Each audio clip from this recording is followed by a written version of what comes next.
So, for the longest time, I've been around $2 billion stealth planes, and you truly can't call them stealth planes. Just because they don't show up on radar don't mean you can't see their contrails.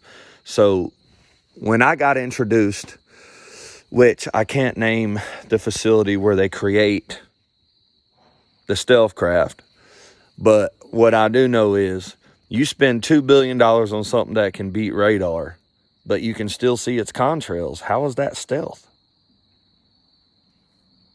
That ain't stealth. Stealth is you can't see anything of it, period.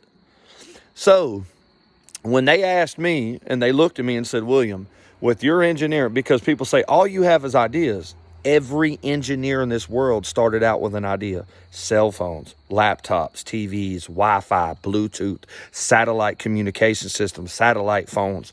All that started out with somebody saying, hey, I can do that. That's how it starts. So when they asked me and they said, well, what do you see wrong with it? I'd be like, you spent $2 billion on a plane that somebody can follow with a good set of binoculars and follow the contrails and tell you exactly where it's going based off of geological coordinates. Well, so I considered making air-conditioned exhaust systems. Now, that was a secondary form of information.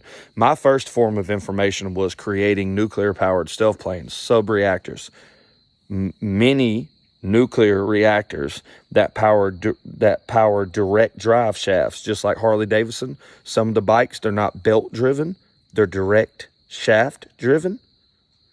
So there's no heat output.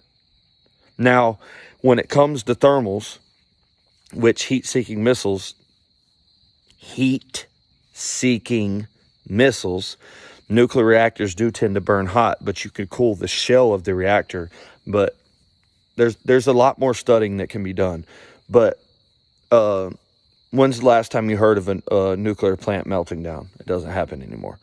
So you could create a series of 4 mini nuclear reactors that power direct shafts to turbines that can push that plane at 6,000 miles an hour without ever using a drop of fuel, without no contrails. See, that's true stealth. So, and then you build, and the people say, well, you're going to build something $2 billion that can get shot down by a $30,000 heat seeker. Not if you build it out of the right material. The heat seeker missile won't be able to see through the material where the reactors are being held. So it would just see it as a dead target.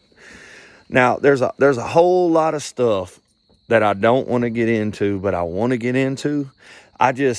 You ever have that feeling like the devil's like